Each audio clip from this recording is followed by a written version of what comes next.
वह पूरे नक्शे को निगल जाता है ताकि कोई भी दुश्मन उसे चुरा न सके।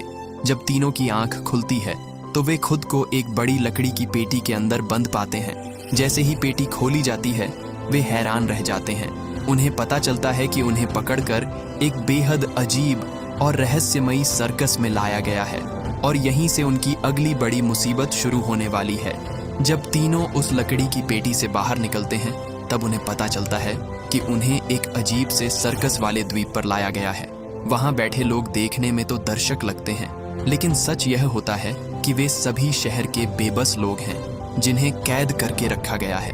तभी वहां उस सर्कस का मालिक बगी सामने आता है। वह बताता है कि वह कई महीनों से ग्रैंड लाइन का नक्शा चुराने की कोशिश कर रहा था, लेकिन अब लफी और उसके दोस्तों ने सारी मेहनत कर दी है, इसलिए उसका काम बहुत आसान हो गया है। बगी तीनों से नक्शे का ठिकाना पूछता है, लेकिन कोई भी कुछ नहीं बताता। तब वह फैसला करता है कि सबकी अलग अलग पूछताछ करेगा। सबसे पहले वह लफी को सबके सामने बांध देता है। उसके हाथ और पैर कस कर बांध दिए जाते हैं। फिर बगी उसे खींच खींच कर दर्द देने लगता है ताकि वह बता दे कि नक्शा कहाँ छिपा है, लेकिन लफी कुछ भी नहीं बताता। तब बगी एक मासूम छोटे लड़के को पकड़ लाता है और उसे नुकसान पहुंचाने की धमकी देता है। वह सोचता है कि शायद किसी बच्चे की जान खतरे में देखकर लफी टूट जाएगा। जैसे ही लफी देखता है कि वह बच्चा मुश्किल में है, वह पूरी ताकत लगाकर खुद को आजाद कर लेता है और सीधे बगी पर हमला कर देता है। इसी लड़ाई में सबको एक बड़ा राज्य पता चलता है। बगी ने भी अकुमा नो मी खाया हुआ है, इसलिए वह अपने पूरे शरीर को अलग अलग टुकड़ों में बांट सकता है और हर हिस्सा अपनी मर्जी से चला सकता है। इसके बाद बगी लाल धुआं छोड़ता है जिससे लफी बेहोश हो जाता है।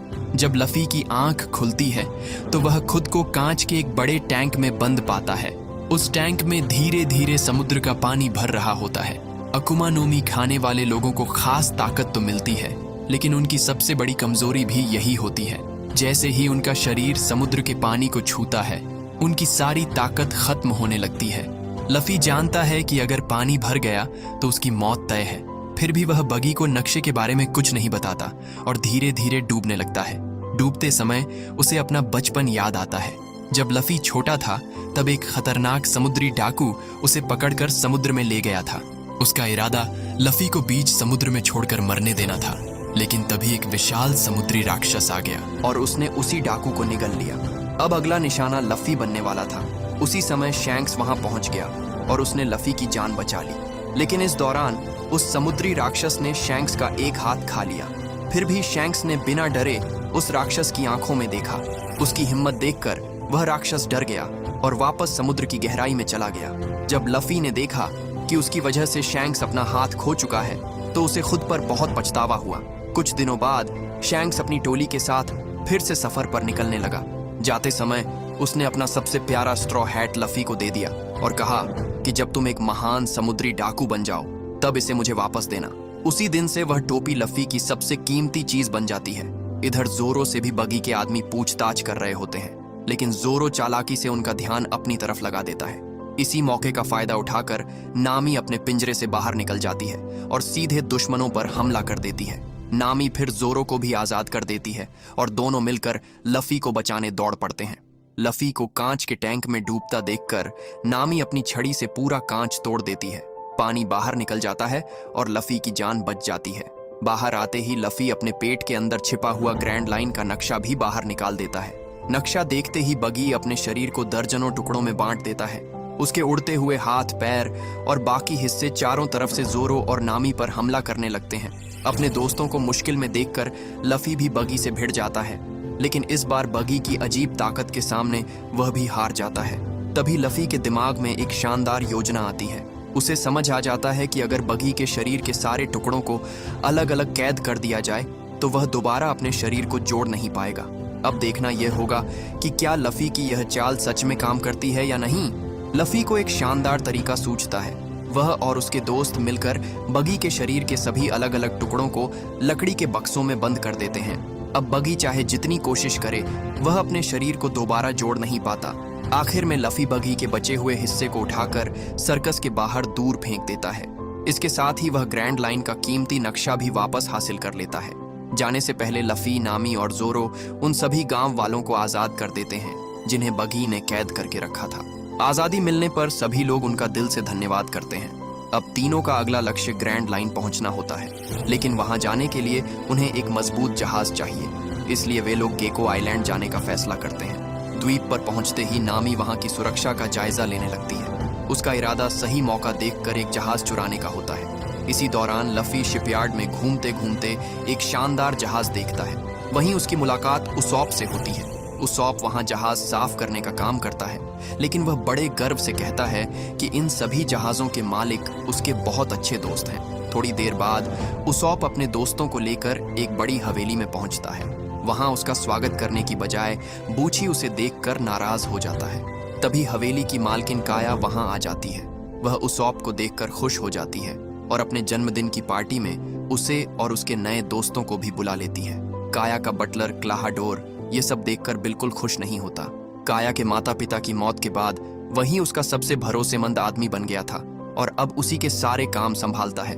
फिर भी वह दिखावे के लिए मेहमानों का स्वागत करता है और शैम से कहता है कि सभी को उनके कमरों तक पहुंचा दिया जाए ताकि वे रात के खाने के लिए तैयार हो सकें।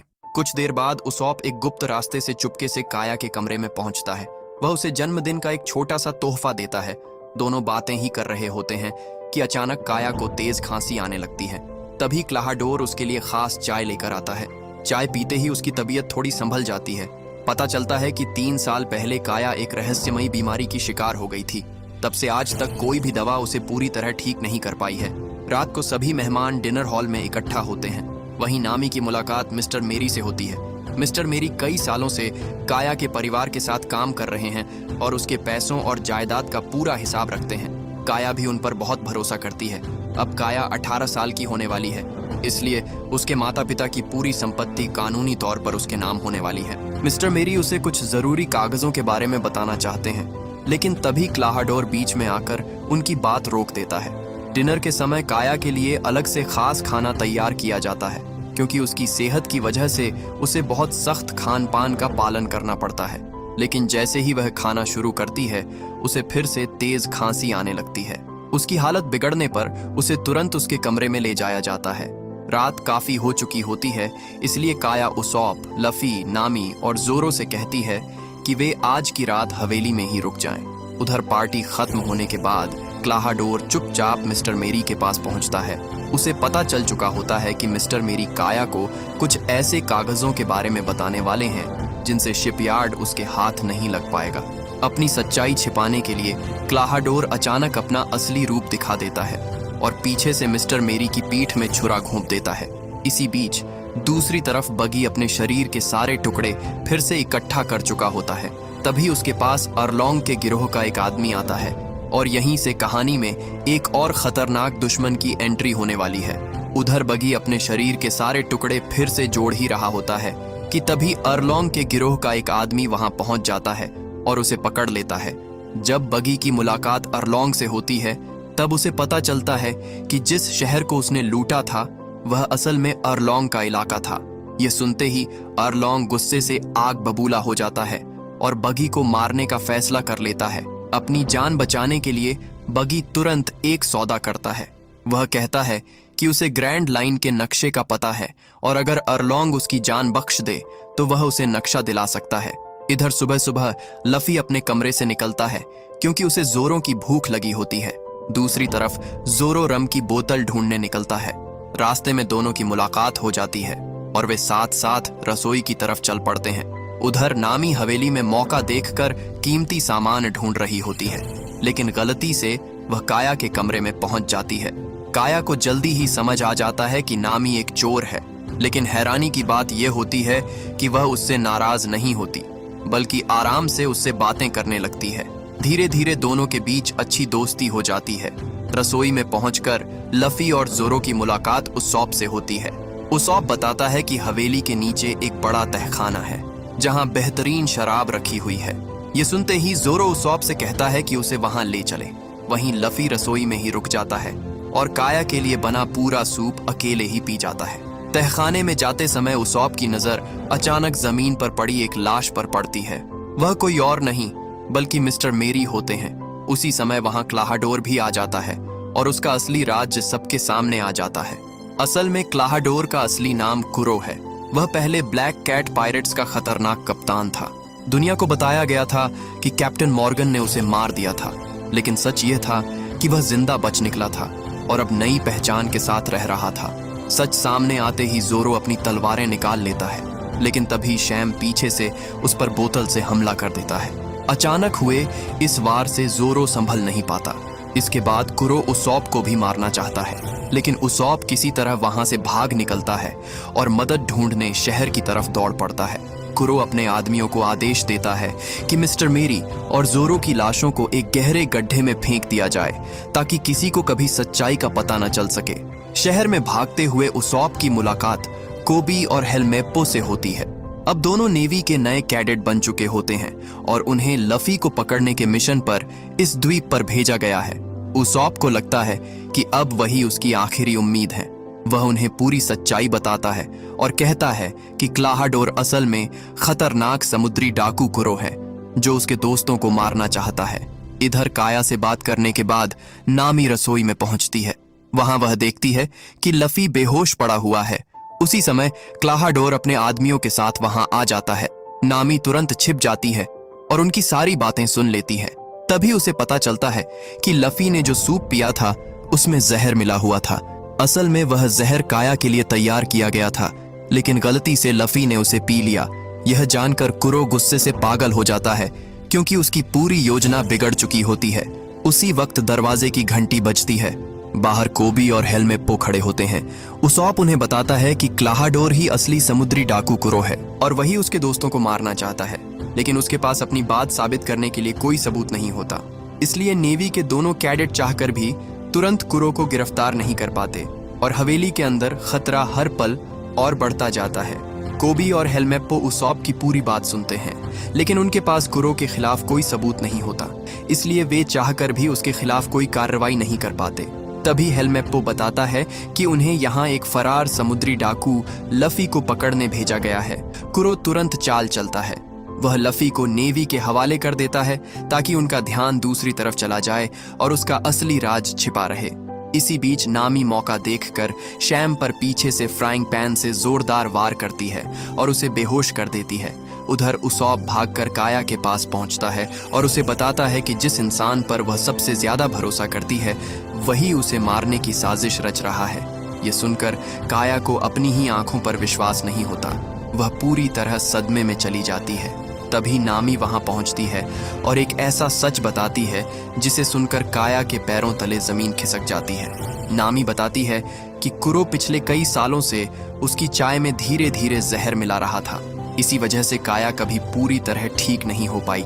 अब तीनों तुरंत हवेली के गुप्त रास्ते से भागने लगते हैं, लेकिन तभी काया को फिर से तेज खांसी आने लगती है और कुरो उनकी आवाज सुन लेता है। वह उनका पीछा करता है, लेकिन किसी तरह तीनों बच निकलते हैं और काया के माता पिता के पुराने कमरे में पहुंच जाते हैं। दूसरी तरफ गहरे कुएं में फेंका गया जोरो होश में आ जाता है। वह पूरी ताकत लगाकर कुएं की दीवार चढ़ता है और आखिरकार बाहर निकल आता है। उधर नेवी की तरफ लौटते समय कोबी बार बार सोचता है कि शायद उसौप सच बोल रहा था। इसी दौरान लफी की भी आंख खुल जाती है। उसने जो जहरीला सूप पिया था वह सब बाहर निकाल देता है और धीरे धीरे पूरी तरह ठीक हो जाता है। कुछ ही देर बाद लफी और जोरो फिर से हवेली की तरफ लौट पड़ते हैं। इधर कुरो उस कमरे तक पहुंच जाता है जहां काया, नामी और उसौप छिपे हुए हैं। तीनों पूरी कोशिश करते हैं कि वह उन्हें न देख पाए, लेकिन कुरो पूरे कमरे को तहस नहस करना शुरू कर देता है।